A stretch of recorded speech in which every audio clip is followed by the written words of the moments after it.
Life isn't perfect, and neither are we. Nope. But we know how to face our fears And have some fun. and talk about all the messiest things of life. Like the messiest things. Get connected to yourself, get connected to others, and get connected to the life right in front of you. This is The Connected Life with Justin and Abby. That's me. That's you. And you. So I was just thinking, as I'm looking at my mug here, the Wonka bar mug, how a Willy Wonka chocolate factory scenario nowadays would be a PR nightmare.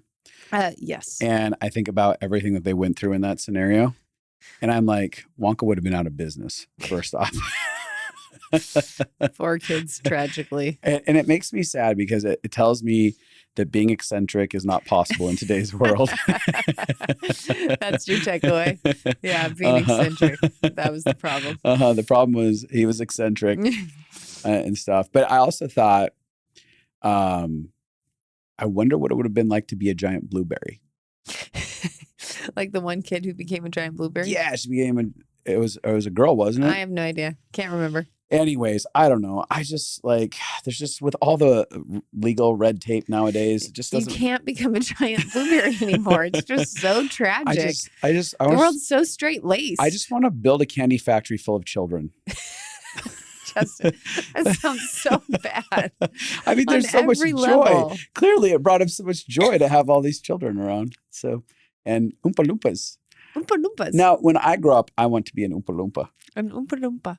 I just think that name I love is their so songs. great. What if we named our next dog Oompa Loompa? Oompa Loompa. Wouldn't that be fun That's to assuming say there's another dog. every time? Oompa Loompa.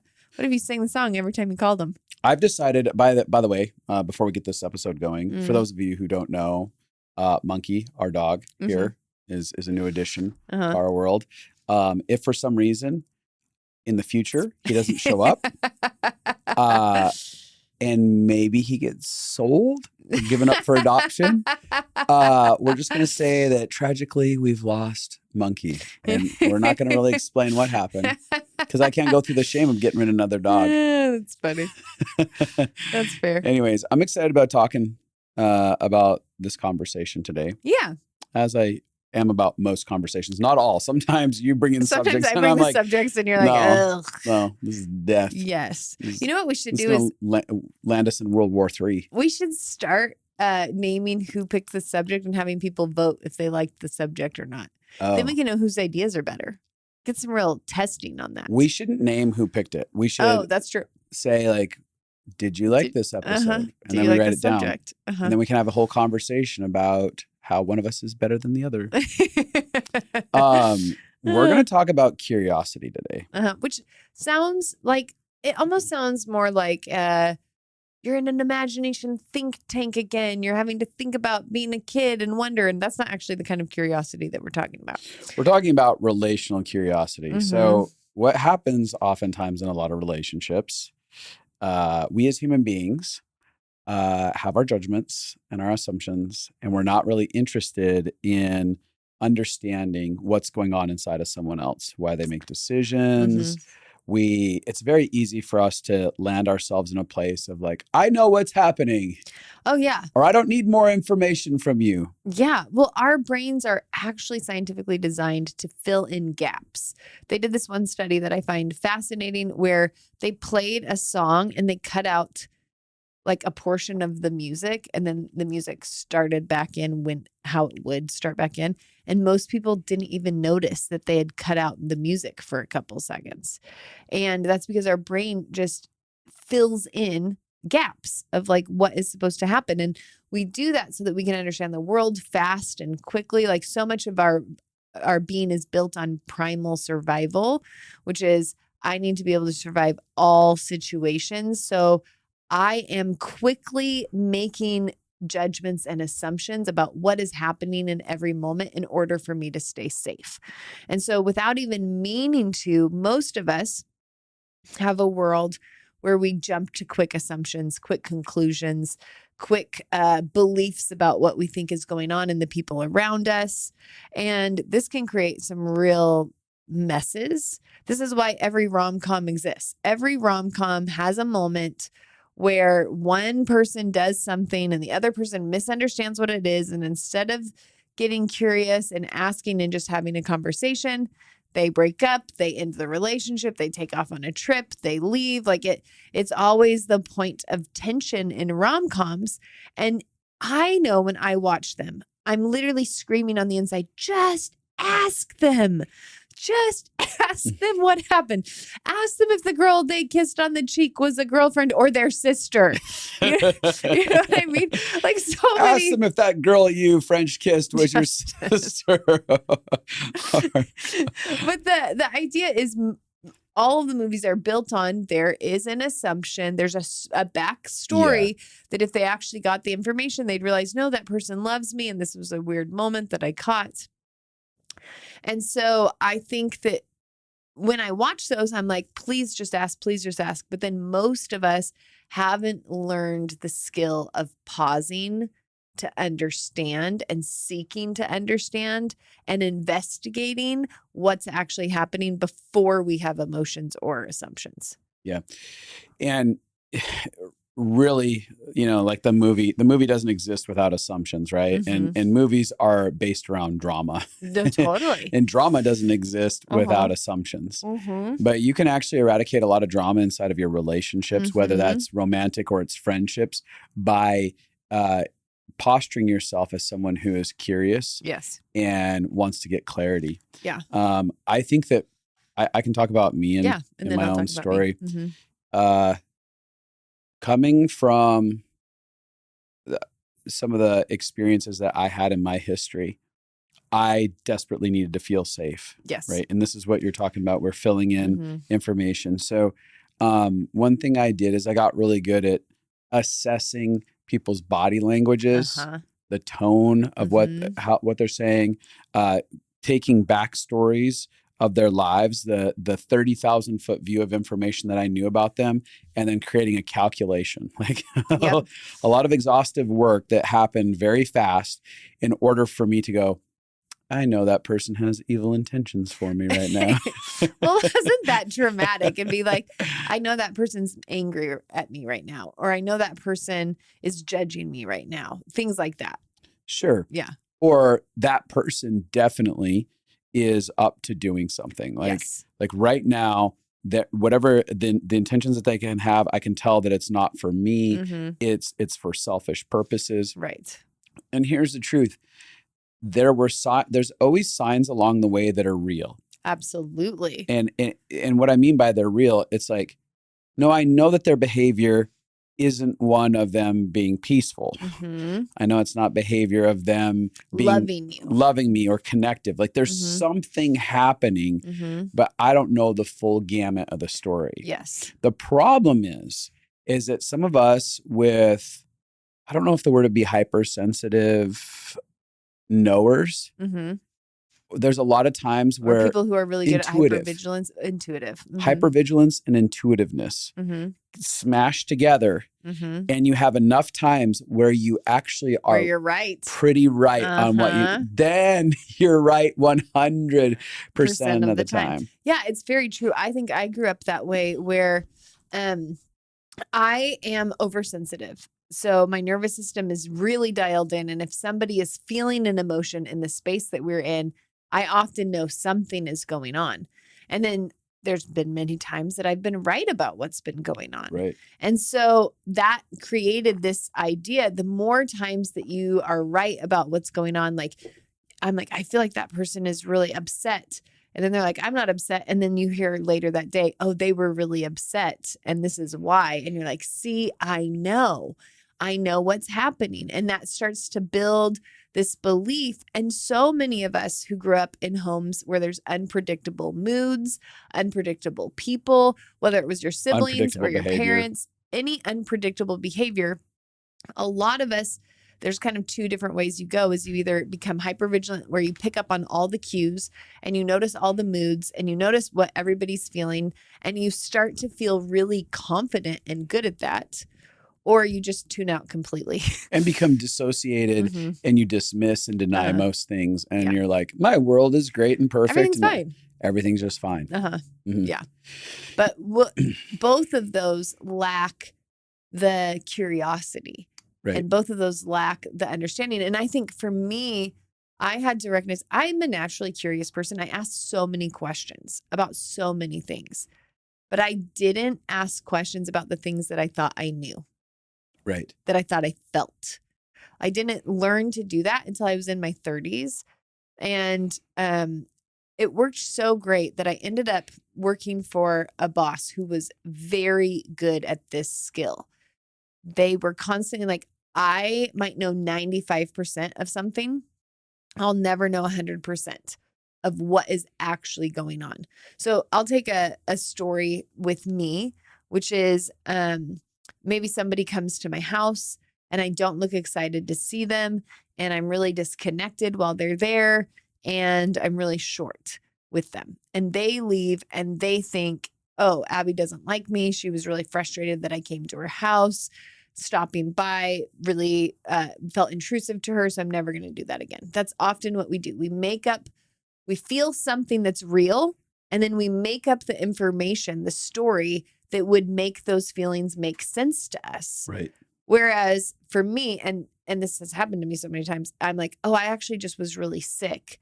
And then I was really caught off guard because I didn't know somebody was coming by, and I actually loved that you came by, and it made me really happy, but I had no energy. And so what you were getting is much more my internal battle with my body than I wasn't even thinking anything negative about you. Yeah. Situations like that happen all of the time. And when I was in my 30s, I had a boss that would be like, I might know that something feels different. Like that example would be, I know that Abby normally feels bubblier. She normally feels happier. She normally feels warmer. So I can know something feels different. The place that we don't know is, what is the source of that? Is that about me or not? Yeah. Is that actually, because we will fill in that anyone's mood is about us and about how they feel towards us. Just like the person who stopped by decided I don't like them, or I was mad at them for coming by, when I was like, I loved that. That was so wonderful that you came by. I'm just locked inside myself because of how I feel. Yeah. And it feels really scary to get curious. Mm-hmm. One, because we don't want to be invasive. Right. A lot of times we're scared of the potential of invading someone's space, Yeah. asking questions that might frustrate them, asking questions that might cause further confrontation because we're scared that the answer might be true. Right. Like, What I if may you ask, are what angry if at you me? are angry at me? Then what do I do with that? So a lot of times we retreat into ourselves and we take our assumption and we cast a judgment. And what we do when we cast these judgments is we create barriers to connection. Yeah. So this is where a lot of, like in the rom-coms, the connection starts breaking down because these assumptions are made, then judgments are cast, and then all of a sudden the relationship starts pulling apart and fading away. Why? Because it's like self-preservation, self-protection starts kicking in. And the divide ultimately for a lot of these situations is fear. Yes. Right. Again, the fear of having the hard conversation and curiosity, as long as we see it as a violation, like, we'll never do it. So we have to actually begin, like for me in my life, I had to start seeing curiosity as like, this is a road to connection. Me asking these questions is going to help me to know someone better. Yeah. Right. And this is this aspect, this idea of knowing, like, at the root of all connection is a sense of being known, being seen, being understood. Yeah. Without curiosity, we're not capable of seeing and understanding and knowing someone else. Yes. Because the truth is, like, when you had a bad day and the person perceives that you're pissed at them, right? They come to the house and they're like, oh, she's so pissed off. If they actually dig in and go, hey, I'm not quite sure. I feel like I'm sensing something between the two of us. Yeah. What's going on inside of this? Are you okay? Is there a problem with us? You're like, no, I'm actually feeling really sick in my body. I haven't shared this much, but I've been having these struggles over the last month. All of a sudden, this information that you share creates a bonding effect. Yes. Because you're like, because you feel more understood. You feel like you guys are seeing each other, which is intimacy. The other day I was talking to someone and I was getting curious about an exchange that happened. And all of a sudden they started sharing about a pain point in their life that's not something that they would necessarily just give away to everyone. Right. And through asking that question, I experienced vulnerability from them. And I walked away from it being like, I feel so close to them. They shared a very special part of their life that they don't share with other people. Yeah. And if I had just walked away with my assumption, what I would have walked away with is they're being an asshole. I don't like being around them. They're problematic. They're probably unsafe. Yeah. We have a rift here somewhere in this relationship. And I would have created distance. Yeah. A lot of the times when we just feel that slow distance, those slow walls being built between us and our friends, it's because assumptions have crept in. And it's easy to do. Like, there's not a way to live with how our nervous systems work, filtering for threats all the time, to not have assumptions. So my job is to get quicker at catching when I'm having an assumption and then challenge the assumption and find out if it's actually realistic or not. And this has helped us in our marriage a lot because I'm pretty intuitive when something is going on inside of you. When you're feeling, I often think of people like energy. And if their energy just withdraws inside of them a little bit, I can feel that withdraw. If their energy is sporadic and chaotic, I can feel that. So if your energy is changing in any way, then I can definitely feel it. So I remember the first day that we got our puppy, or not the first day we got our puppy, the first day you were home and we were hanging out with the puppy because I had him before you were on a trip. And so I could feel like your energy felt slightly different. And then I could feel, and then I put through the lens of my history. That's what our brain does. It takes our history and it brings it. So all of a sudden I was like, you're mad at me because of something with the dog. So that's what my brain automatically jumped to, was to an assumption. I feel your energy is slightly different. So that's what I say. My knower does know something. There is something going on internally for you. And then the assumption, though, the story my brain makes up is that this is the reason why I can feel that. And so when I challenge that and I can say, hey, I can feel, it feels like you're having lots of emotions over there. Would you be willing to tell me about what they're about so that I can understand? That then you were sharing about like being overwhelmed with a bunch of different things that had nothing to do with me or the dog. And what it did is it instantly put me at ease. You're not frustrated with me. You have other things on your mind. And before we had this skill where I could ask you, where I could say what's going on, then I always was assuming you were angry at me. And then I always had my walls up trying to protect myself. And I was super defensive and frustrated because I could feel that there's something very real happening with you. Yeah, that's really good. Guess what we just did? What did we just do, Abby? We created the connection cure. And I think this is the thing that I'm most excited that we've ever created for people, because it is all of the years of courses that we've made, making it available in one monthly healing membership where you get to be connected to people who are going on the same journey as you while getting access to all of the things that we have made: relationship glue, reclaiming you, the compassion project, the Father series, living fully alive, the regulation library. Yes, we have so many things that we've created over the years. We've had over 10,000 people do our courses. We've met with over 4,000 individual clients. And now we have brought all of it together so that you could have access to all of it for less than one counseling session a month. Yep. And what's really cool is that monthly we have live connection calls where people get together and have those connection moments, talk about what they're going through, how they're healing in their process. And that's been one of the number one things that people have said is so incredible about doing our courses is the community that they create and the healing that takes place inside of that community. I mean, we've had people find their spouses, find their best friends, find their community, because finally there's people where they realize I'm not alone and I'm allowed to be loved right now in the messiness of my life before everything is fixed, before everything is perfect. You can belong before you have transformed. You can be loved before you're fixed in this community. And it is really rich and beautiful and healing. We're meant to heal with each other. And the whole point of why we made this is so that people could have a holistic healing pathway. We do so much with connecting to your body and actually learning how to move with your body through emotions so that things don't get buried alive in your body.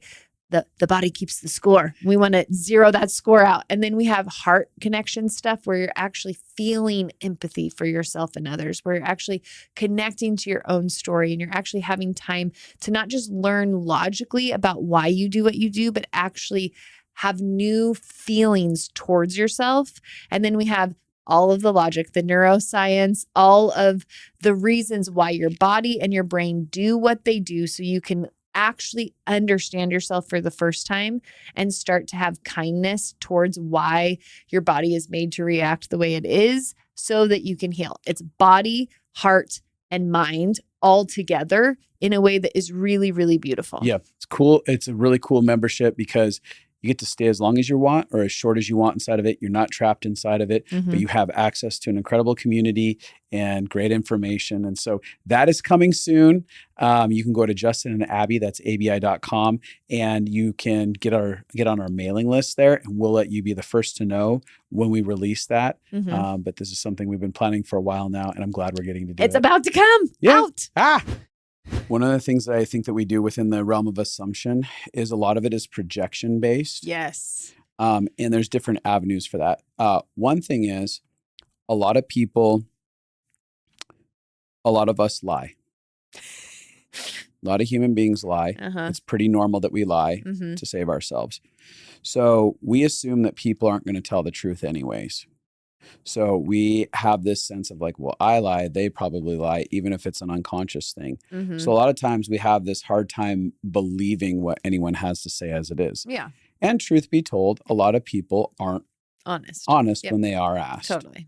So that's kind of crazy making for them. Another reason for assumptions is that we've been betrayed.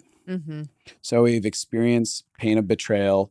So oftentimes we project like they're going to betray me somehow. So again, I need to be safe. Yes. Another thing that we do when it comes to projecting through assumptions is that inside of us, we oftentimes, it's not just that we're not honest, we bury feelings 100%. Inside of ourselves. So Absolutely. We assume that the person across from us is burying feelings as well.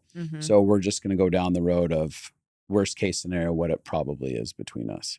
And lastly, one other thing that comes to mind is because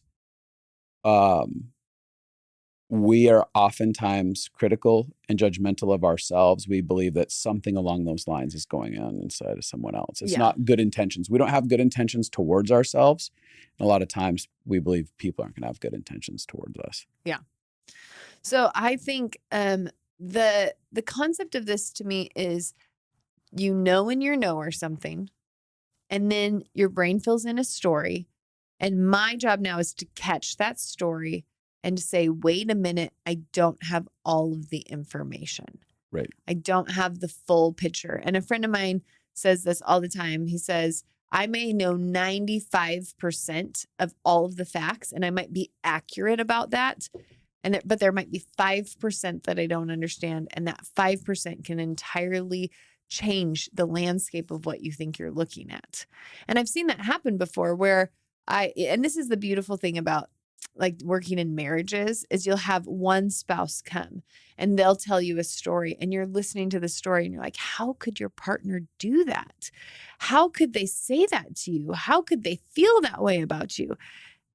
And then you have a session with the other partner and they tell the same story and you're like, whoa, that is not what I thought was happening. That's not what, now I can see what they were saying, but you meant it in a different way. And so the more you actually experience that your assumptions are wrong, the easier it is to start challenging assumptions. The more you recognize, oh, I believed this was true about this person, and then I found out it wasn't. I believed Justin was angry with me about the dog. Then I found out he wasn't. Oh, okay. That is helpful information. So the next time I'm more likely to check. And I think about this all the time. Often people have assumed wrongly about me. And I wish that they would ask me. And I realize that how I show up with my energy in the world may sometimes betray what is actually going on inside of me. And so if people are actually curious, then it gives an on-ramp for there to be connection instead of just walled off. Yeah. And it's, I talked about how it's destructive in relationships Mm-hmm. and romantic or friendships, but it's also destructive in places like the workplace. Absolutely. Like I think about this, how many times I've watched either employees Mm-hmm. towards us or towards each other Mm-hmm. create a whole world of assumption that's like, Mm-hmm. why didn't you just ask? Yeah. But you didn't.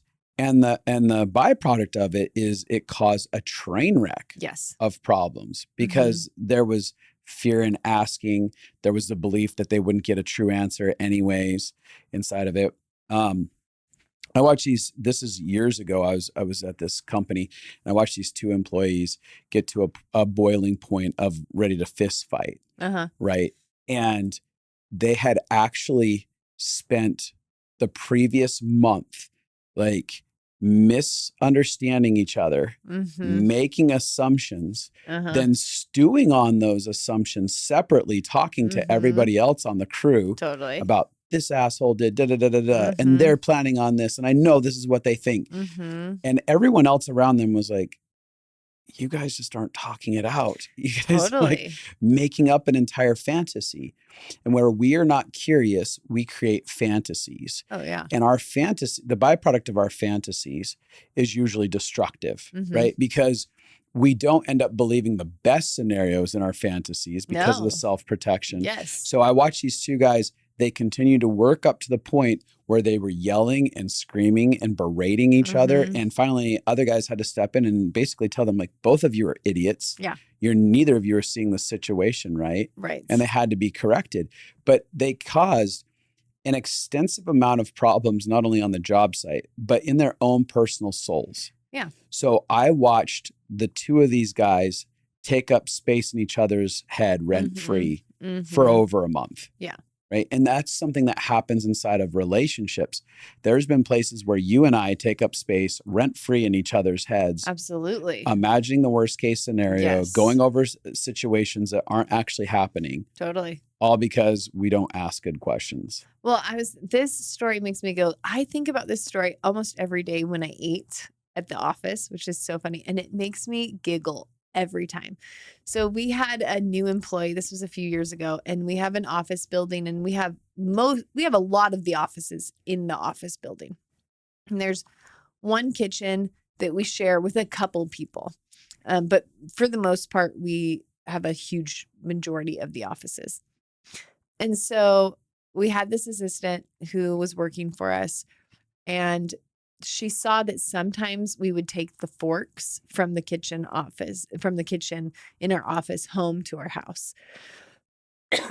Just like if it was in our Tupperware or whatever, we'd bring them back. But one, she didn't ask if we'd bring them back. And two, she saw that we were doing it. And so her mind jumped to the assumption that we were stealing the forks from the office building and we were taking them home. And she felt very uncomfortable with that. She felt very uncomfortable with her bosses stealing. And eventually, somehow the conversation came up. She didn't ask about it, but I was like, you know that we bought all of those forks. Like, we own those forks, right? Like, we filled the kitchen. Like, all of those dishes are dishes we put in there. Like, those are our forks. If we wanted to take them home, we could because they belong to us. Yeah, we put them there for everyone to use, but they're ours. But do you see how massively, like, she just saw something and her brain immediately went to, they're not safe. Because they're stealing forks. Yes. And that, I mean, it literally makes me giggle every time I grab a fork because I'm like, but that to me is what assumption does. Yes. Assumption is I see a fact that is true. And then my mind fills in the gaps. And I actually had to have somebody over and over again have to point out what I didn't know about situations because my brain was so aware of what I did know. I have a story that I want you to share. There's one where you were really close to this girl that worked for us and you were trying to set a boundary to help her. Do you remember that one that I'm talking about? I'll think about it in a second. Or are you needing me to share it right now? No, I have a story to tell. Yeah, you can tell and I'll try to remember. Okay, yeah. It was with one of our favorite employees. Okay. So I remember this story where one of my friends, his car got stolen. And I was like, oh my gosh, how do you feel about that? He's like, I don't know how I feel yet because I don't have all the information. I don't know when it was stolen. I don't know if it'll be found again. Like there were all these things he could list that he didn't know. And I was like, oh, if somebody stole a car from me, instantly I'd be having huge emotions because I'd be like, I know this and this and this happened. I mean, just like, I know that I won't get the car back. I know that blah, blah, blah. And he was just like, I don't know.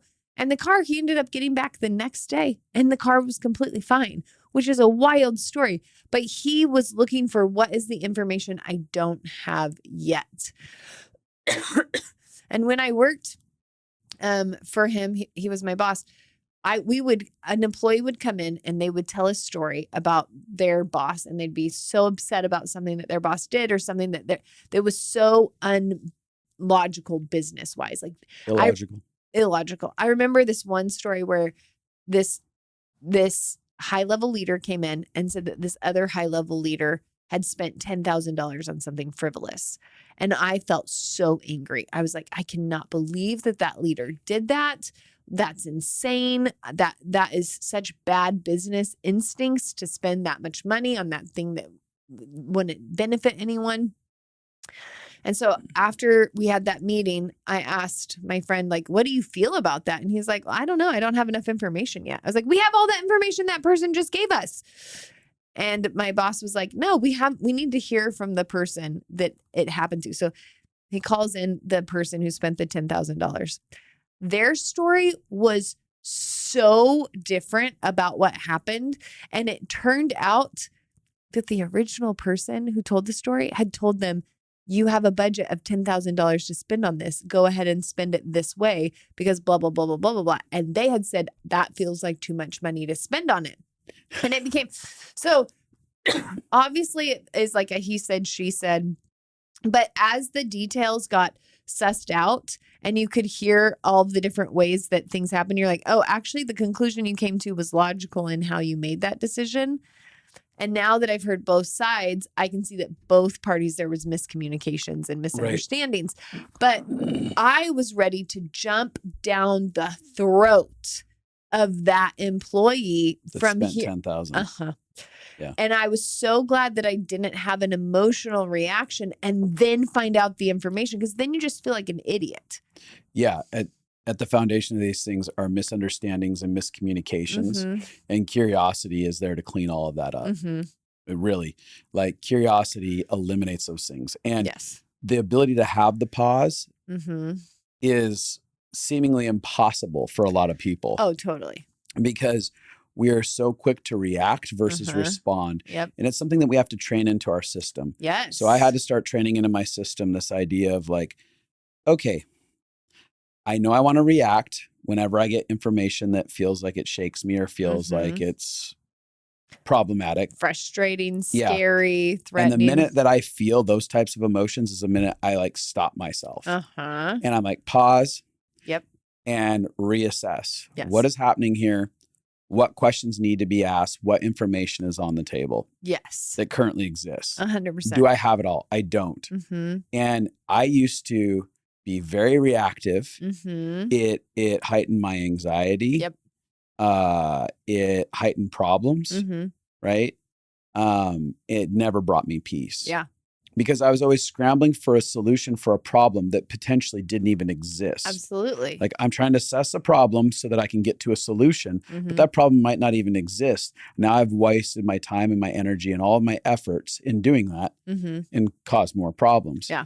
So for me, it's that sense of I need to pause.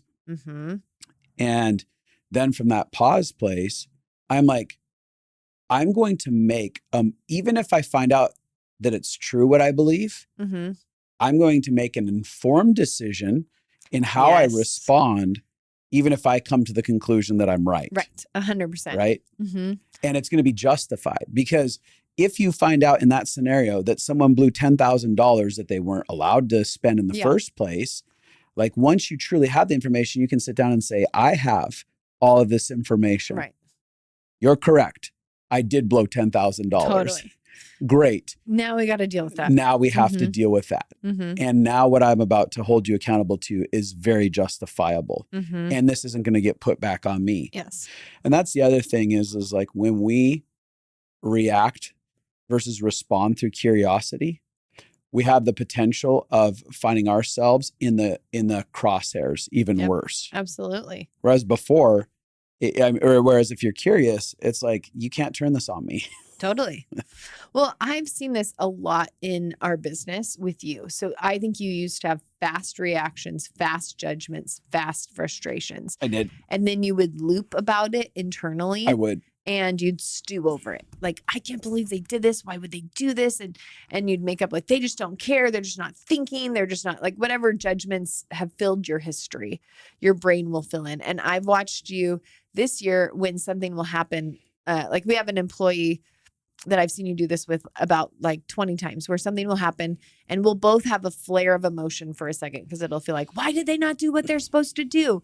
And then we both will be like, okay, wait. That's not actually true. We don't know what's happening and we don't know what's going on. And multiple times we've checked in with curiosity and been like, hey, I was expecting to see this, but it wasn't in there. Is there something that I'm missing?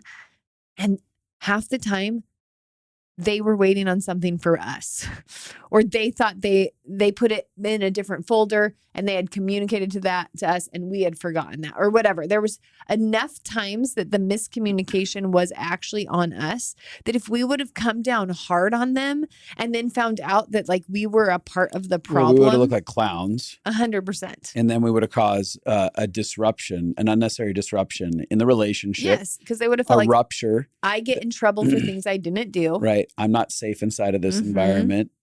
Yeah. And instead, the curiosity makes it so that we're often like, oh, that makes sense. They actually are working hard.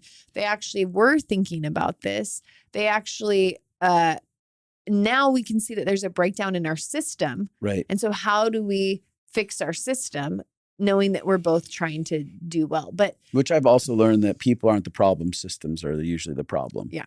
Like when you get down to it, which is a side note of like, when I look at something with, especially in business, and there's a problem, I'm like, I need to get curious, because I need to understand, even if there is a problem here, what is the problem within the system so I can repair the system. Yes.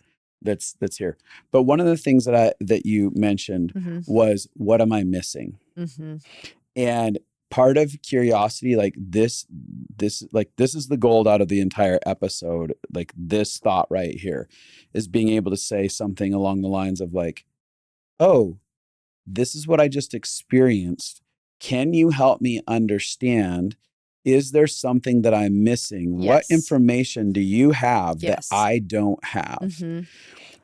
That in any relationship all of a sudden says, I'm not going to be dominated. The person across from me who's having this conversation, it actually matters to them that I give information. Yeah. And again, going back to, we as people want to be understood. Like there's so many times that we grow up in environments where we get blamed over things, and you're like, absolutely, Mom, Dad, you just don't understand. Like there was a whole thought process inside of this. I wasn't purposely trying to like piss you off inside of it. And so there's something that settles inside of people when they're like, you're not just like putting me on trial, but you're actually actively seeking to get clarity on pieces of information that I have that you don't. Yes. Yeah, it's a total game changer. Well, I think this is one of the biggest pain points in being a kid, is you do something.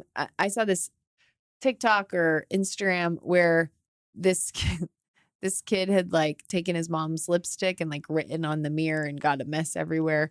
And she wanted to get angry. And so she came in and was like, what happened? And I'm totally ruining this story. That's a horror. Let me restart the story. This that's not even the story. It had nothing to do with lipstick.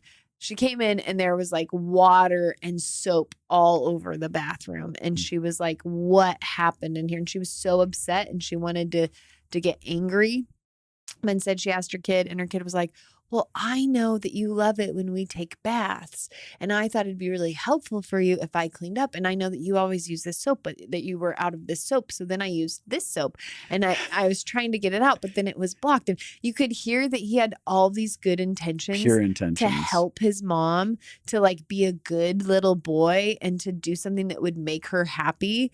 And she was like, I was about to come in and ream him for this. And that concept is the exact same thing that we're talking about. We often see a situation, our brains make up, we fill in why people did what they did. And instead of seeking to understand, when she sought to understand, she's like, I'm so glad I didn't crush him. Yeah. I'm so glad I didn't come in and just like ream him when he was trying so hard to be good. And how many of us had experiences as kids when we were trying so hard to be good and our parents got angry at us, or our siblings got angry at us, or our classmates assumed, our teachers. Yeah. It's just a very common story. That's why so many people are triggered over being misunderstood. And I found that when I seek to understand, people feel so relieved that they get the chance to tell their side of the story, that they get the chance to explain what really happened for them. Yeah, I spent years jumping to conclusions, and we all do. We all jump to conclusions. Absolutely. I still do. Yeah, yeah. But it's something that I'm actively working to eradicate out of my life. It feels like I'm carrying an unnecessary weight inside of myself when I'm jumping to conclusions. Because again, my conclusions aren't deepening connection and aren't giving me enough information. So I'm just carrying this weight of offense, unnecessary offense. And a lot of us have to recognize like, oh, in my life, I jump to a lot of conclusions and I'm carrying unnecessary offenses. And this is impacting not only the way I'm relating to people, but the way that I'm living my life. Absolutely. Like when I reflect on my life, I had so many unnecessary offenses. And I'm like, the energy that it takes to carry an offense based on a fantasy and not reality is really debilitating. Yeah. Like inside of the human experience, I'm like, half my life energy is with these unnecessary offenses inside of me. And it's stealing from my joy of life, all because I made up a fantastical world in my head. Well, a great example of this would be a lot of times. So you haven't felt good the past year, like you're really going through body stuff and you're in the healing journey. But I know that when I'm around you and I can feel your energy is gone and you don't feel present, you don't feel connected fully, you feel a little offline. My body feels that, and instantly my body will fill in like, oh, he's mad, or he's frustrated, or he's shut down, or he's rejecting you. And so just the curiosity of like, hey, something feels different right now. What's going on in your internal world? And you'll be like, oh, I'm just really not feeling good. Just that instantly takes away.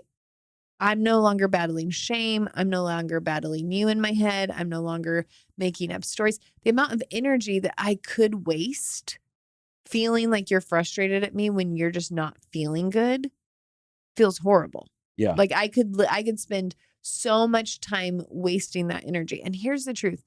There are some times when you are frustrated with me. When I ask and you're like, yeah, I'm really walled off because of this thing. Even though nobody loves hearing that, that is actually safer than living in assumptions. Yeah. Because once you know that there's a wall there, you're like, oh, well, what can we do to repair? What do we need to do to talk through that? That actually still feels safer to me than the silent buildup of walls. Right. And so even if you find out that somebody's upset, to me, that gives you the chance to talk through things. Create resolution. You never have the chance to repair or restore in relationships if you don't have the chance to talk through what happened and where each of you had misunderstandings of what was going on in the other person. Yeah. I want to circle back to that story that you're suggesting. Let's that see I if share we know about. which one it is. So had an employee that was much like a family member to me. And we were in a dialogue regarding our relationship and how it was. And one of the things, it's interesting because when you have a small business, you're interacting really closely together. So it's just, it's friendship, family-esque dynamics develop where it's just connective. Yeah. It's not just this corporate, like you're just a cog in the wheel over there. You take on a care for the people, their lives, you exchange life consistently. So one of the things that I noticed with this individual is I really wanted to cover them and protect them and help them to feel autonomy. Yes. And power. Yes. So I understand that it can be confusing in any relationship, especially like when you have a boss. When you have a boss, like this is my boss, but we also relate like family. Totally. So I'm all about empowering no's. Yes. Like you need to be able to have a no. You need to be able to confront, have boundaries. Let's talk about that and trying to build that into people so that they have a sense of peer-to-peer relationship with honor and respect. Like I understand you're my boss, but I also understand that we have an ability to have a peer-to-peer connection and relate. So with that said, I sat down with them and said, hey, when we look at the way that we have a friendship, I want you to know that you're like I talk about the different like levels of our heart levels, and our core center place is reserved for like our spouse. And then right outside of that is our close friends, and then friends and acquaintances. And I just wanted to help them understand, like I don't have you in a position where you are one of my closest people inside of myself, which that means like, I don't share certain parts of myself with you, and I don't expect certain things from you in the relationship, and you just get to be free to be you over here and not have to meet any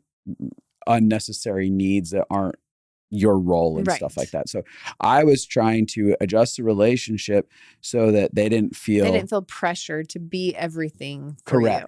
Correct. Or like that they needed to meet all of your needs, or that they needed to be more than where they were. Right. Yeah. Absolutely. And I basically said, I don't know if you, because expectations come with different places. Like I have a different expectation on you than I have with my best friend, Craig. Yes, totally. And Craig is a totally different expectation than the random person. Right. Whatever. And so as I said this, like I wanted to alleviate these unnecessary expectations. And I said, you may have me in a different spot in your heart than I have you. And you may want to readjust because you might have expectations of how you think I'm supposed to show up for you that I'm never going to be able to be that. Right. Because I don't have you in those places. So you need to, I'm talking about adjusting that relationship appropriately for her. Right. But your intention in saying it is, I want you to not feel like you have to tell me things about your life. And I want you to feel safe. Yes. I want you to feel power. I want you to feel autonomy. Yes. I want you to feel like you are really getting to decide how you're choosing to relate to me, that it's thought out clearly. Yeah. Like that you're getting to have, and I think that the heart of that is understanding power dynamics and being like, I want you to be able to choose the boundaries you need. Yes. So you're not trying to reject her. Nope. You're not trying to tell her that you're kicking her out of the part of your heart, and you're not trying to tell her anything, but she walked away hearing, oh, he thinks I'm too close to him. Right. He thinks I need better boundaries. He thinks that I am putting him too close in my world. And so she just started slowly backing away. And I'm feeling this wild disconnection, but I don't know what to associate it with. I was like, what is going on? Yeah. Like it feels so different. Is this person just going, are they sick? Are they not doing well? And because of her lack of curiosity. And again. Well, and I think this is like shame. A lot of us feel shame. Our assumptions feel scary to us. So we are like, her assumption was rejection. And so she wanted to like protect herself from that. Yeah. Yeah. So months goes by, major disconnection. And then I don't even know how it came up. I don't know. I told her she needed to have a conversation with you. Because did she bring it up to you or something, or you noticed? I had noticed something, and I was like, why don't you talk through whatever the walls are that are happening? And like, as I begin to explain what my heart was, she's like, oh, I'm so sorry. I didn't realize. I was like, I Yeah. went down this road. I'm like, it's still okay. We make assumptions, but curiosity, like that's what we need inside of healthy relationships. Right. So she had months of feeling like you had judged her, Uh-huh. months of feeling like you wanted her to separate from Months you, of pain. months of pain. This is the taking up space rent free in someone's head, right? Yeah. Like all of a sudden I'm in her head and she's looping on this pain points that she's unnecessarily carrying inside of her. She's not bad for it. Totally. We all do it. Yeah. But that not only created the disconnection in the relationship, but it caused this heaviness inside of her own world that was going on. So it was great. And then you guys repaired. We were able to repair, and I'm like, oh God, no. I just like, I want you around. I Yeah. want you to be close. like, I just want you to you're feel like a sister to me. Yeah. I just want you to feel no pressure. Yeah. I want you to be powerful and have autonomy. Right. And all of this is communication from both of our worlds, right? So in your world growing up, feeling pressure felt horrible in relationships. Correct. So in your filtering system, I'm trying to make you're up trying for to help her never feel the horrible things you felt as a kid. Right. Like, I don't want anyone to feel like they have to do anything. How can I build a dynamic that it was unsafe for me over here, so let me make sure that it's safe over here in this way for someone else. Yes. Where she is hearing through her dynamics in her childhood, which was abandonment and rejection. And so we both bring, and this is why I pretty much assume that there's always miscommunications. Whenever I feel frustrated with somebody, I assume we might be seen, because it's impossible for us to not bring all of our story and all of our wounds and all of our past experience to the table. So you were bringing, your language was to correct something that you'd been hurt by. Your language triggered something she'd been hurt by. And so both of you were misunderstanding each other. And that is just the common human dynamics. Misunderstandings are inevitable because we are all speaking with our own language, from our own history, with our own beliefs about what is dangerous or not. So for you, it felt dangerous to not have autonomy. Correct. And so you were like, I want to let you know you can have as much autonomy as you want so that you don't feel like this is dangerous. For her, That not the having communicated distance. Yes. And disconnection. That felt threatening to her. Yep. And this is the normal communication process. I mean, our whole marriage was this in the beginning, right? Well, I was going to say this. Yeah. Foundationally, one of the biggest breakdowns inside of all relationships, especially married couples, is a misunderstanding when it comes to communication. Absolutely. Like you and I had words that we were using the same word, but they meant vastly different things. Absolutely. Yes. And what words, phrases. Yeah, because they have meanings based on our history with them. Correct. And then so I might say, I'd like to feel more connected to you. This was one of our big misunderstandings. Yeah. And you were like, I've already seen you for hours today. Why do you want to feel more connected? Yeah, we didn't even have connection defined. Totally. And what that meant. My version of connection and your version of connection were two wildly different things. So what I heard is someone that is a never-ending need monster. Yes. And what I was thinking is I just want to have like 10 minutes where I actually can connect to what's going on inside of you and what's going on inside me. And then we can make a plan and go separate ways. Part of the way that I started learning how to get curious is to realize when I was having an intense reaction inside of myself where I wanted to be like, no, what is wrong with you? I started down the process of being like, what do you mean by connection? Yes. Because internally I'm like, I notice that I want to freak out because we've already spent like 20 hours today together. That's a long day. It is. You liked late nights. But to me, like when I notice like something well up inside of me where I want to have a reaction, that's where I stop and go, what does that look like to you? Can you define that for me? Especially when people express a want or a need or something like that. I'm like, what does it mean to feel safe? You said you want to feel safe. Yes. Can you tell me what safety looks like? 100%. Because in my head, I'm not flying off the handle doing anything. And you're telling me you want to feel safe. Yes. You're like, so you could almost feel angry that they say, I want to feel safe. because you're like, I'm being nice, I'm being kind. And so instead of getting that defensive and getting abrasive, you're like, I need to understand more. I remember like when you would say things like this sent me into an irate place inside of myself. You'd be like, I'm not feeling heard. And I'd be like, I just sat here and listened to you for a couple hours and you don't feel heard. I listened silently. What the hell is wrong with you? Which is exactly the problem, is like there was no response. There was no reaction that made me know you heard me. You were wanting me to engage in a certain way. Either responding or reflective listening or something that made me know that you actually understood what I was saying.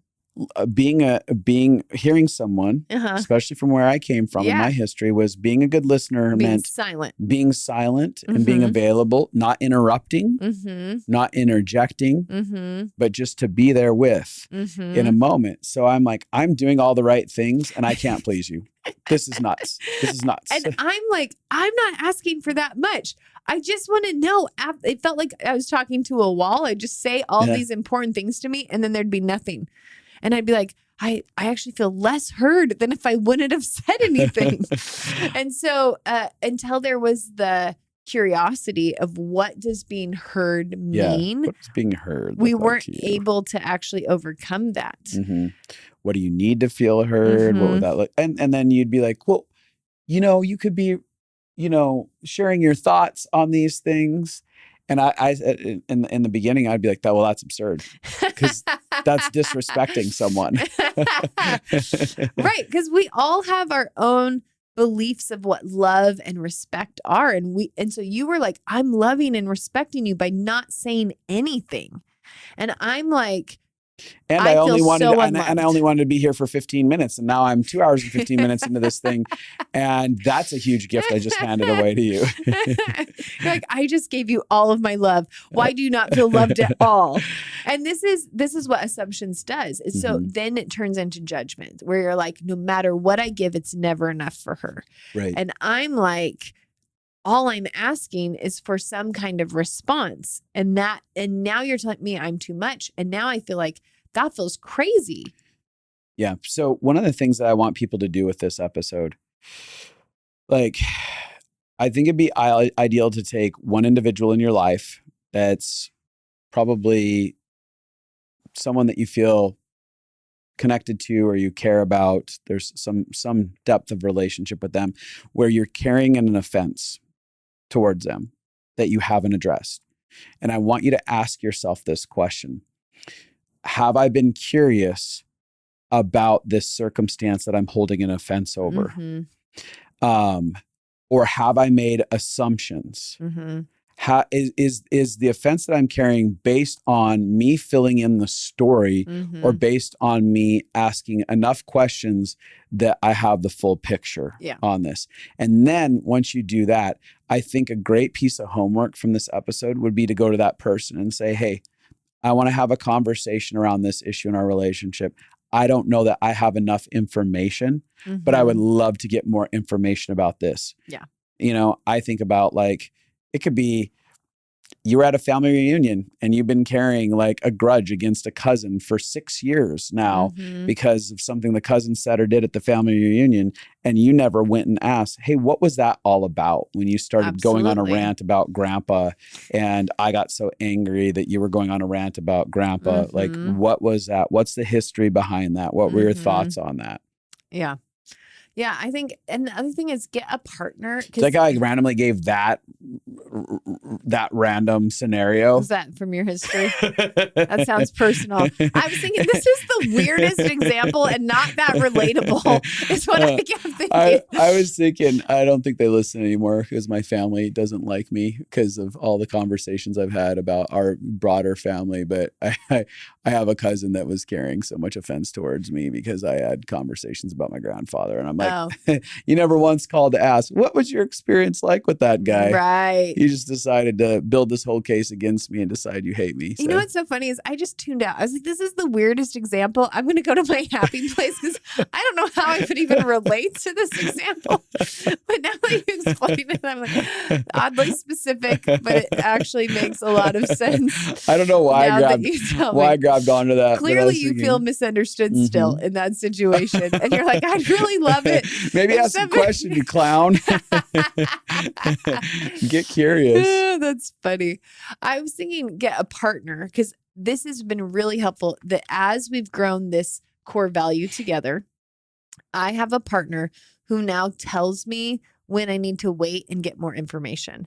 Because I started telling you this core value because I wanted you to learn it because I was learning it. And I was like, this is so healthy. It feels so great. It takes away so much of our torment and our turmoil. And I've learned to like pause my emotions to like get more information. That means I'm feeling less emotions that are destructive. That feels great. I started telling you, and then something switched where you started telling me back. And it was so helpful. I would be like, I remember this one situation happened where a person came to us and said, hey, this person said this behind your back. And they said it to the person telling us. And I was so hurt by what they said. Mm-hmm. And the first thing you said is, we don't have enough information. We don't actually know what they thought they were communicating. We don't know if it went down the way that they experienced it. And you weren't calling the person who told us a liar. Right. You were just like, there could be a misunderstanding. Yeah. There could be more to this story than what we heard. There could be more backstory.